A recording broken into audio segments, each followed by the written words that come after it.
Kaugnay ng balitang yan, makakausap po natin si Dr. Eric Tayag, spokesman at direktor din ng National Epidemiology Center ng DOH. Magandang gabi po, Dr. Tayag. Magandang gabi, Jessica. So paglilinaw lang po, merong enterovirus 71 dito sa Pilipinas. Meron po tayong enterovirus 71. Yan po ay minomonitor, lalo na ng Research Institute for Tropical Medicine. Ito po yung nagkukos ng hand, foot, and mouth disease. Tama pa? Tama yan. At maliban dyan, it also causes a polio-like illness, acute respiratory disease, at yung nakakatakot na brainstem encephalitis na halos hindi pa natin nakikita sa ating bansa. Okay, ang hindi tayo nakakasiguro kung meron na nung strain nitong the same virus, tama ba, Doc? Na umatake sa Cambodia at ikinamatay ng 60 Tama yan, kids. Jessica. Kaya nga ang aming kalihim, Secretary Ona, ay nagbigay na instructions sa amin na i-alerto ng mga ospital na kung meron silang mga kaso, meron akong sample dito. Okay. Ito, hand, foot, and mouth disease, sapagkat itong blisters na yan, yung mga rashes na yan na Jessica, makikita mo hand, foot, at saka doon sa bibig. Okay. Yan ang triad niyan. So kaya tinatawag na hand, foot, and mouth disease. Madaling mahawa yung mga bata, kaya mga batang wala pang 5 taong gulang ang tinatamaan nito. Tayong matatanda, parang exempted na sapagkat nagkaroon na tayo nung mga bata pa tayo. Okay. Nakukuha yan so fecal-oral transmission. Kasi nilalabas yan sa dumi. So kung hindi ka maghuhugas ng kamay, you don't properly dispose diapers. Sa daycare centers, hindi nahuhugasan, nalilinis, nadidisinfect yung mga laruan na sinishare sa mga bata. Kaya nga nananawagan kami sa daycare centers. Sa mga eskwelahan, baka may makikita kayong mga batang may lagnat at mga ganitong lesions. Dalhin nyo na sa health center para makasiguro tayo. Kasi importanteng ma-monitor natin itong ganito. Tama yan, Jessica. To safeguard our country and our kids from yung strain na tumama sa Cambodia. Tama yan, Jessica. Kaya naman namin nilabas yung bulletin na to kasi ang inaasahan ng mga tao baka manggagaling sa Cambodia, sa China. Kailangan maunawa ng mga tao, this is global. Hindi lamang sa Cambodia yan. Subalit ang tumama sa Cambodia ay ikinamatay ng mga bata. Okay. Doc, ano yung, kasi nung unang lumabas ito, di ba? Tapos, nag-warning yung WHO dito mismo. And then yung mga authorities naman sa Cambodia, medyo nagalit. Sabi nila, what's the big fuss all about? This is just enterovirus. Sa tingin nyo ba, dapat tayong maalarma? Kasi kung hindi naman tayo maging...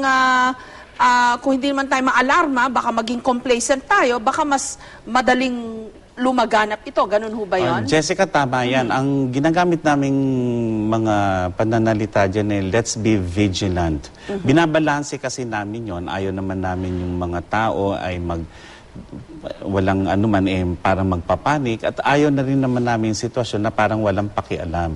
So we have to strike the balance. So ang ginagawa namin, magbigay ng impormasyon. Kaya naman namin nilabas yung mga datos, yung 2 bata na hinintay namin resulta para malaman ng mga kababayan natin na hinahanap natin yung mga kasong ito. Kasi pag tinanong kami, meron na ba tayo? Napakahirap sabihin, Jessica, na wala. Kung wala naman kaming nire-report, walang nire-report sa DOH, wala hong maniniwala. Kaya nga, pinagre-report namin if they suspect na ganito nga ang presentation. So better to be proactive than be sorry later. Tama yun. Lalo-lalo na walang bakuna at binanggit na nga namin, this is the new polio. Now that we are close to eradicating polio, katulad ng polio, ito kasi kumakapit sa utak. Okay. Doc, itong 2 bata na nakitaan nyo, nakitaan nyo ng sintomas nitong enterovirus 71 ho ba ito? Hindi pa. Hindi pa Sapagkat alam. hinintay pa namin yung isa pang test na gagawin ng RITM. We might find out the result within the next 48 hours. Okay, but what are the indications? Wala pang nadadiagnose na anuhong sakit?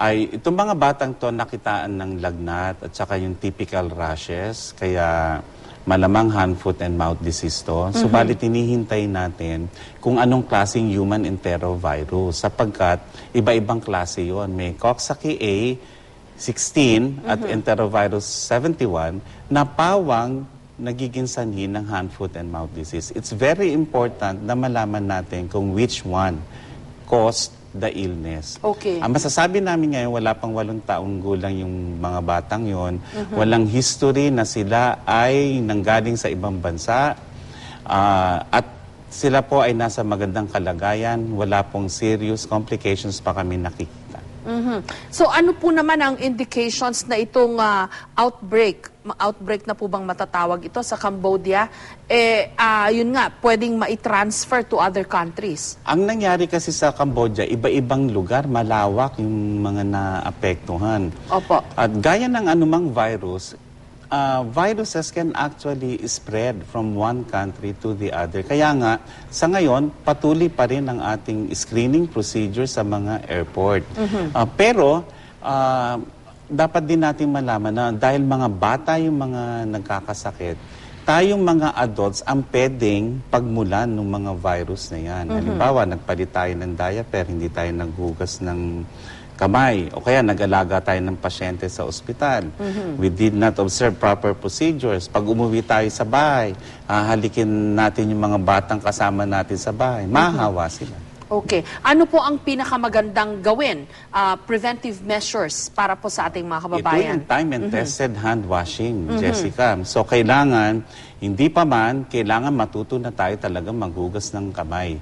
At marami sa atin nakakalimot dyan. Kumanta tayo ng happy birthday twice. Kasi we need 20 seconds. Gumamit tayo ng sabon.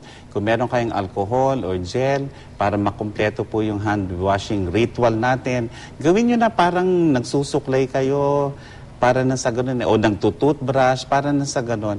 Pag tumama sa atin yan, alam nyo na yung inyong gagawin. At dapat turuan ng mga bata, di po ba?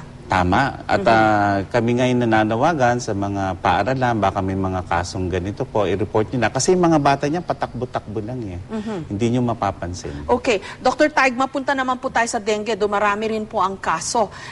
Last season, yung last dengue season, naalala ko, nagkaroon po ng confusion dun sa tawa-tawa eh. Nung una, sinasabi ng DOH, hindi pwede, o mahirap yan, hindi pa tested. And then, naalala ko, towards the end of the dengue season last year, biglang sinabi nyo, okay na yung tawa-tawa. Wala naman kaming binanggit na ganun, Jessica. Gusto lang namin kasing ipagbigay alam sa publiko na bagamat pinag-aaralan pa yung tawa-tawa, baka magbigay sa kanila ng false sense of security na prematurely. Kasi ang gusto namin ay pag may senyales ng warning signs yung batang may dengue, katulad ng tuloy-tuloy na pagsuka, biglang pagkirot ng tiyan, bumabagsak yung platelet count, kung pinamamonitor nila yon, nakapunta na kagad sa ospital.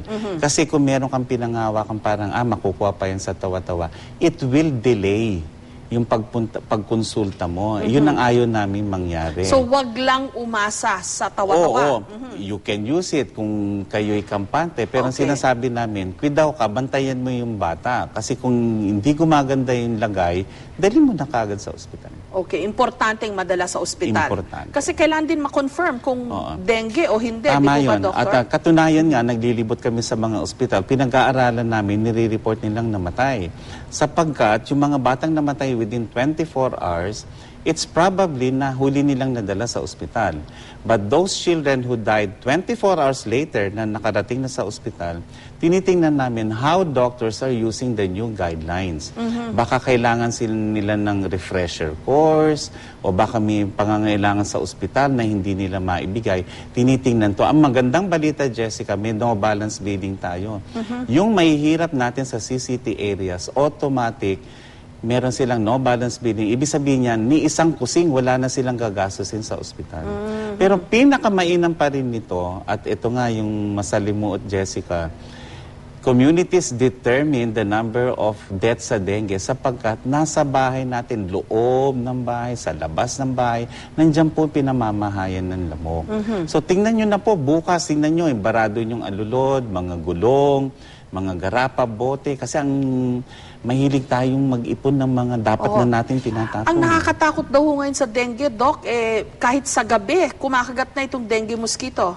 Ito ay isa-isa lamang obserbasyon. Pero ang aming take dyan na Jessica, day-biting pa rin yung mosquito. So, kailangan mag-ingat tayo sa kagat ng mga lamok. Lalo na alas 10 na umaga, tsaka bago gumabi. Okay. Nakakatakot ho ngayon kasi yung mga sakit anong tawag ho doon?